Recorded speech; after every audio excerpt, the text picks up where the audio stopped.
Good day, folks. Tim Gillio here. The rest of the story. It's Monday, the 28th of 2019.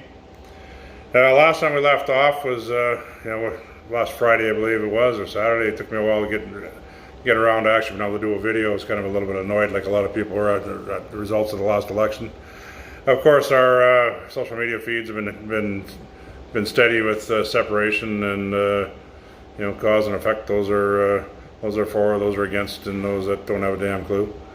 So we got people that are bloviating about the effect it's going to have on this and that and the next thing.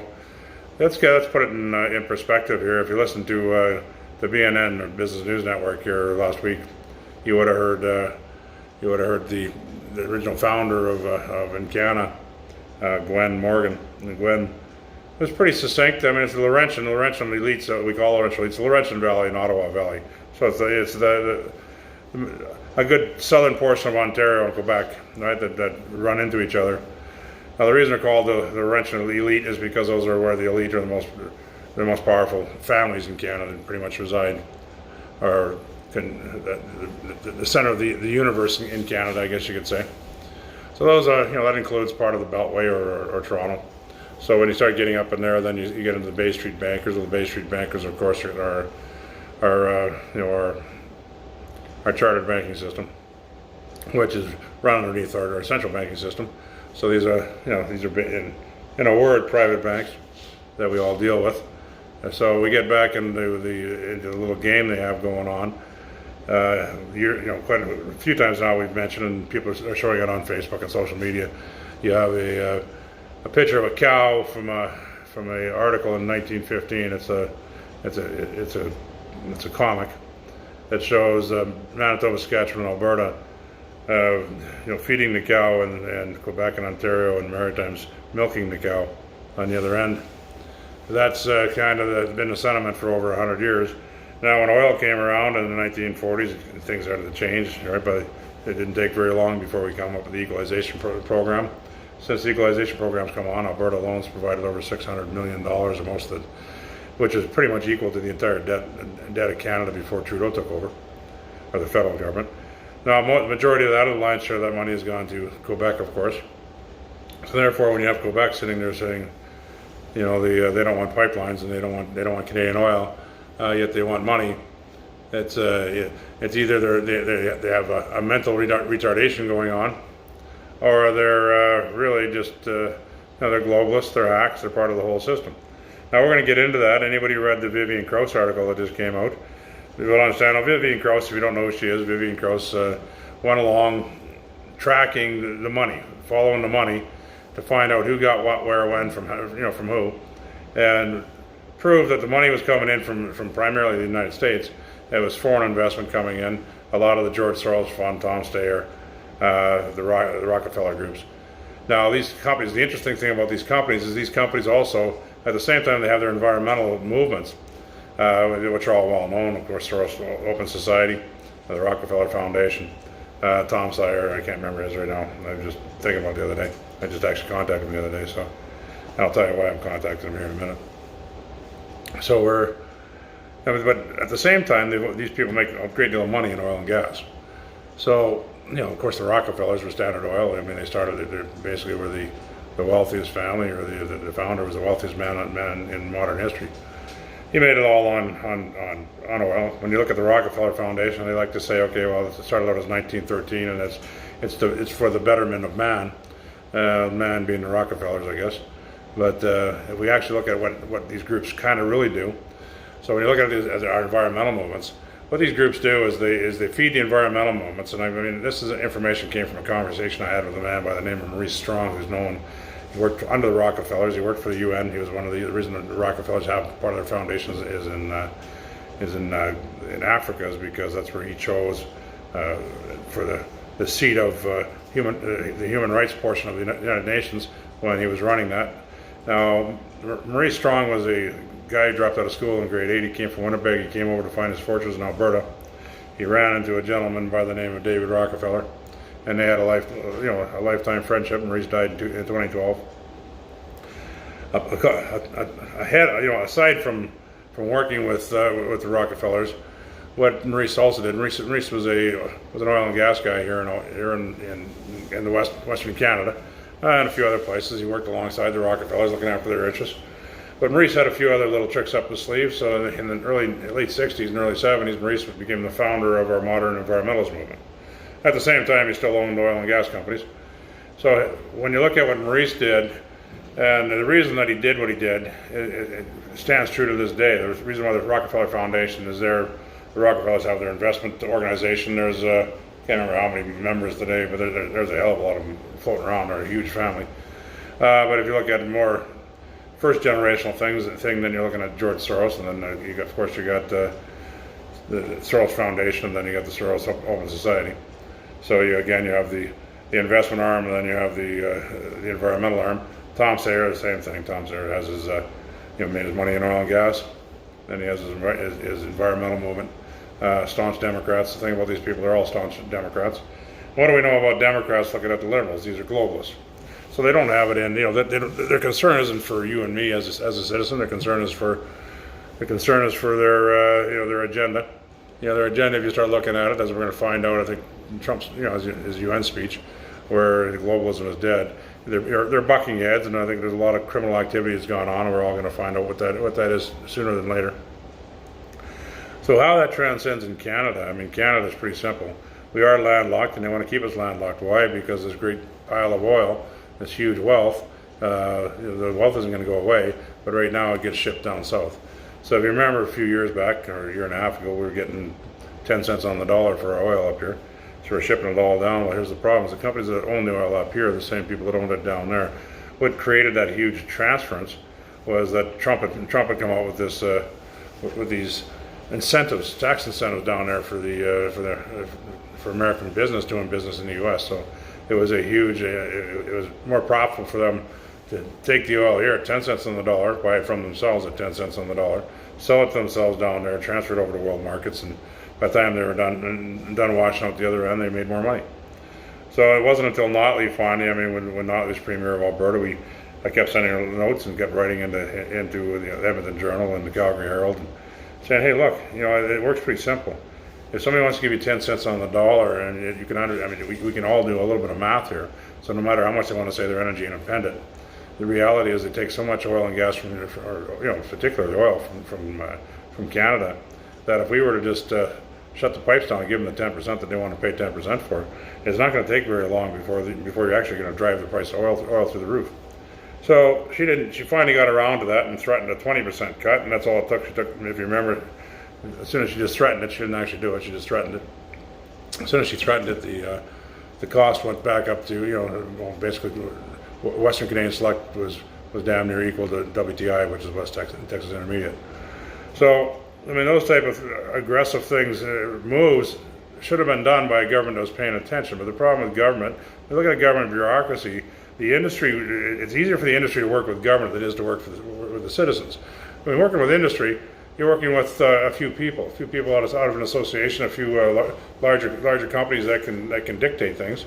When you work with people, it's people are a pain in the ass. I'm a pain in the ass. You people watching us, you're all a pain in the ass. Unfortunately, this is we're supposed to be a pain in the ass. This is supposed to be a democracy. This is our country. This isn't a corporatocracy. This isn't their country. Right? We're not slaves to the corporations. We're not slaves to the banks, even though our governments have made us slaves to the corporations and slaves to the bank.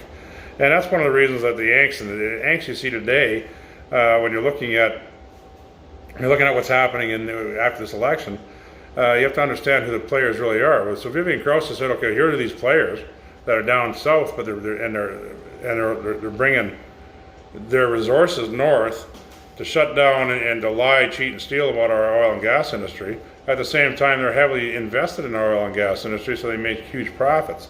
And when it's convenient, the profits they do make, even in a downturn cycle, what are they doing? They've got our government so buffaloed that our government's turned around and they've been handing them all the money tax-free right out the back door. If you're a foreign investor in Canada and you get a dividend, you don't pay taxes in Canada. That money earned in Canada, it leaves Canada. Well, isn't that a sweetheart deal? So if you're wondering why your roads are breaking down and your schools are going to hell and you can't afford the hospitals, we've got people laying in the damn aisleways in the hospitals. Well, that could be because our governments are retards. We keep hiring the same idiots over and over again. It doesn't matter. See, I mean, everybody says, okay, well, Trudeau got in. Trudeau's only, he's part of the problem. See, I mean, when you looked at it, you have an international problem. So you can't just look at politics, let's look at geopolitics. So right now, the world has an opportunity for change. And, you know, most people, you know, we're in Canada. A lot of people that pay attention, that actually don't just watch mainstream media, CBC and CNN, they understand there's a lot more going on, and when, you know, it's not going to be a big surprise when all of a sudden people like Obama and Clinton's, you know, get arrested and charged for treason. You know, I think you're going to see those coming. Now, you might not understand them, but when it comes, right, it's, you know, don't be too shocked by it. But here's the thing: if you have a nation that's globalist, I mean, that was the big thing that kept coming up on social media. Scheer's a globalist, Trudeau's a globalist, Singh's a globalist. They're all globalists. Only Bernier's a non-globalist. So Bernier he had a snowball's chance of hell of getting in. It was just a waste. It was a waste of time. But I mean, it's a little bit entertaining. You still get to watch people argue. I mean, it was fun arguing with people. You know, there's nothing like a good argument. Sometimes it keep you entertained. The problem is that. Yes, yes, and yes. And respect, sometimes they all have to be globalists. When Harper was in, everybody around Harper is sphere of influence, which is, you know, the President of the United States was a staunch globalist. I mean, you know, Obama, the damage Obama did to the U.S. is insanity. Same thing as now you look at Europe. So as these are getting adjusted and getting taken out and taken down again, you know, Canada, hopefully this doesn't last that long, but we ended up siding with the globalists. Harper, when he had to sign these agreements, really didn't have much choice but to sign these agreements. You know, it was kind of do what you're told or else. And, you know, you're not dealing with people that aren't willing, you know, that care about laws. They kind of prove that. If you look at how Trudeau behaves today, laws really don't matter. It's all about the agenda. You know, they want to move the agenda forward, and then the laws, whatever happens to the laws, who cares? So that's kind of where we're at when you look at the difference between globalists and nationalists or populists. People generally tend to be more nationalists or populists because they're more focused on looking after their communities and, you know, the people around them, the people they can see, touch, smell, and feel. Hopefully, you don't have to smell them too much, but yeah, you get the drift. So when we look at what's going on now with this event for separation, it's not really an event for separation so much, but if it carries on, there's a good chance that it'll end up in something called Civil War. And we've covered Civil War revolution. We did a series on this here not that long ago, and the reason we did it is because Civil War is not a good thing. All right, Civil War is me fighting you as another citizen. You know, Civil War is great for the elite, great for the people that cause all the problems, great for the, you know, faceless bureaucrats, great for the political class, you know, great for the corporatocracies. The corporations, they had all these globalist organizations. It's great for them because, I mean, their agenda is to get rid of as many of us as they can anyhow. It really sucks to be us, but what sucks even more is if we have a revolution. Now, I wouldn't mind someday teaching. I might actually give you on how to identify who is your enemy in the mix of your local environment, right? And what I mean by enemy is who today is not going to side with you because the advantage is theirs to not side with you, right? So who's going to ride the gravy train as long and hard as they can, and then get on their knees and say it wasn't me, while they were stabbing you in the back. So I mean, you know, during the Second World War, of course, these were called collaborators, right? So who are the collaborators going to be? We can actually identify. I'll show you how to identify those people. I mean, again, I've done a series on it, which makes sense. It's called When You Watch People That, you know, when you have corruption, collusion, abdication, and obfuscation going on, you can see the chain. Once you recognize it, you can understand that those are the people that you put in your little black book in case it ever comes to a shooting war, because those are the people you don't want to trust. And, you know, it's a sad thing to say, but that's the reality of it. Now, let's get on to something a little bit more serious here for Western Canada. And I'm going to go on the record now. I actually like the idea of separation. I mean, I like the idea probably from half of Ontario west. You know, I've said it a few times, I'm going to say it again. So a few years ago, I started working on a safety program, the continuation of the safety program part therein of the field service management system. But what I did for 17 years, or a good portion of it, to try to make sure all our assumptions were reasonable. Yeah, and of course to support myself. You know, you still got to eat too.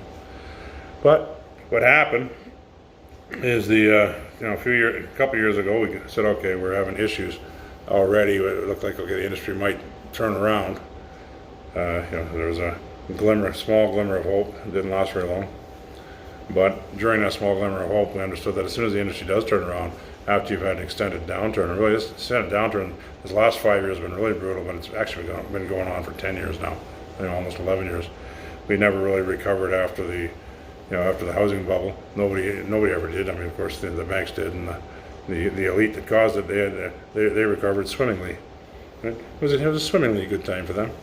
The rest of us are still paying for it. So, I mean, that's why I like the idea of revolution. We make them pay for it finally, but that's kind of hopefully coming in with Trump's executive order of December 21st, 2017, which is the confiscation of all assets of individuals and groups involved in corruption and human rights abuses, particularly if they have any ties to government. That's going to be interesting to see. So as you people have known by listening to this, the field service management system we've gone around, it was part of the training material for anybody who had to take a safety plan building course to get their core program, a certificate of recognition. C-Corps, small employer certificate of recognition. Me-Corps, medium employer certificate of recognition. So when people understand that that's what it was required as part and parcel of this, how did it end up in a requirement and we didn't get paid for it when we clearly have a track record of sending this back and forth to the government, and the industry? Well, the answer to that, most of the people we negotiated with or did our work with was the Klein administration. Now, if you remember, I was with Klein in the Yellowhead Casino in Edmonton the night before he announced his retirement. That's Ralph Klein, the premier of Alberta at the time. Now, it was quite by accident. It wasn't on purpose. I just happened to flew in. I just come out of the bush. I flew down there. A friend of mine was going to come pick me up. I said, "Just wait. I was a little tired. I worked all night the night before, so I decided I'll just get a room. So I got a room in the hotel and started to just hang out in a casino for a few hours. When all of a sudden Ralph Klein and his entourage comes in, and his security people come over and ask if I would come sit with them. And when I sat with him, he recognized me. I don't know how. I mean, I guess it looked the same as I did when I was 2. Who knows? But he recognized me, and we used to be neighbors when I was a youngster into my early teens. So, we sat down and chewed the fat a little bit about that. And then, of course, he had helped us out in the mid-90s when we took on the Attorney General for the BC government, when the NDP government had broke the law 1,000 times. That's about the easiest way to put it. Actually, it broke the law 3,600 times because they made 3,600 illegal phone calls. But on top of that, there was more laws they broke. It's astronomical how many they did and how little concern they had about it. But of course, they had the mainstream media backing them up, so it doesn't matter. They can do whatever they want. So I'm pretty much an old hand at this. So I'm trying to figure out, okay, how are we going to move the field service management system along instead of using it just as we've identified the way they use it. They take a voluntary system, they create a mandatory system, then they extort the supply chain businesses by creating 2 compliance networks. Right, they have to compete with each other because we've only had one, and it would definitely look like extortion. But it turns out they're both privately owned. Well, it's a crossover there. And anybody who's been in the business like myself realizes if you've got 4 companies in an area, right, or 8 companies in an area, 50% are going to be one, 50% are going to be the other. There's ComplyWorks and ISAN. 50% are going to be ComplyWorks, 50% are going to be ISAN, and it's almost universal everywhere you go. So it's kind of a little bit of a shit show and a joke. I mean, they're slowly trying to adapt more of the field service management system. That's nice because it doesn't matter. What we've done now is we've gone to the provincial governments and we said, okay, here's the letters that were sent to you. I'd appreciate if you find them for yourselves. Don't take my word for it. I'll give you a copy of them. But if you need it, you guys find it, because I want nobody's going to believe anybody really says anyhow. So, I mean, I want people to do their due diligence. It's like why we sued the PMO. We sued the Prime Minister's office so that if any of you get hurt, you can go back to this reference. Everybody everybody in the industry, all the way up to the Prime Minister's office, knows full well that these hazards exist, not just with pressure testing, but these hazards around the field that are identified in the field service management system that aren't addressed. They're hazards that exist because there's no accountability, which means if you get hurt, all you have to do is go get that file, right? It's already been transcribed because the judge ordered it transcribed during the settlement conference. So the file number is 22760, the Dawson Creek Registry. Now you have to pay for it, pay for the copies, but sorry, you're not paying for the transcription. The whole thing's been transcribed. Your lawyer hands it into the judge. Now what happens is they got to sit there and make a decision. Well, here you have a known hazard that's been identified for 17 years, give or take, under 217.1. That this last couple of years we've spent a ton of time, resources, and effort to make damn sure everybody knows about it, whether you're in official opposition or you're in government before the election and currently. Doesn't matter who you are, whether you're one of the directors. I mean, how do you think we got the 637 directors and officers? They know about it. There's no escape. The same thing with the main companies, CAP, the Canadian Association of Petroleum Producers, the provinces, the WCB boards. They're all complicit. They're all liable. If somebody gets hurt, get that file, get a hold of me, I'll get you the damn file, take it to the court, sue them all. If you got the resources to sue them all, hey, you can become a billionaire overnight, right? I mean, that's how ridiculously stupid these people are. So, we let them run the country, we let them run our corporations. So I decided, okay, that's fine, you're thieves. What do you do with thieves? Well, you gotta put pressure on thieves. So who put these directors in, where did they come from? Who are these directors and these officers running this damn country? Or running these damn corporations? Well, a lot of them, believe it or not, are ex-politicians. Doesn't that kind of suck? Right? It's sort of like, who's the president of CAP? Tim McMillan. Who's Tim McMillan? He was energy minister for Brad Wall's Saskatchewan government. So at the same time that I'm sending this information out, where it's still fresh and we're working on it, he's sitting there reading it, and all of a sudden he doesn't recognize it. What is he, retarded? I mean, I try not to keep the guy out. Right? The same thing. I mean, of course, I've described a relationship with the chairman of the board, who's the CEO of Birchcliff. So I mean, Jeffrey Tonkin. So we've discussed this. So in all fairness, we tried to find a way to just fix the damn issues. I mean, it started out with a major issue around pressure testing. It really wasn't. It wasn't funny, and they continue to do it. I'm hearing from consultants in the field, it's a real shit show, but they don't care because it's cheaper, faster, cheaper, faster, cheaper, faster, cheaper, faster, cheaper, faster. Why did we create 217.1? Why does the criminal liability organization even exist? Well, because we have a government that doesn't give a shit. The people sitting on these boards, where do they come from? They're made up of a lot of these people from government. They're paid for hacks for who? For the Soros, for Steyer, and for the Rockefeller Foundation. So you've got these boards, right? They come from basically the Bay Street crowd. If you don't put them on, you ain't going to get any money, right? So when you do want to invest in something, the money doesn't come unless you put in place who they tell you to put in place. We just seen an example of this from Ukraine.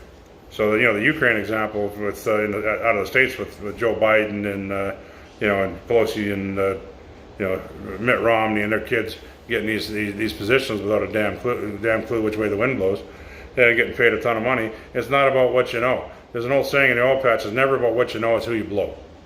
And that's how it works. I mean, most of these guys move up today. Really today is even worse because they're great fun to party with, right? If you're great fun to party with, you have a career in the oil and gas industry. Don't worry about how many people you kill, how many people you hurt, or how many fucking pipelines you blow up. Mind my language. So we have to find another way around it. So we tried to work with them over and over again. I mean, you've heard me mention the May 23rd letter, the October 4th letter, numerous incidents. I mean, every week I send a letter to CAP, right? Try to slowly educate them one way or another to try to save as many people as we can, because when it does go back to work, which it always will, and right now that's Trudeau's only way out.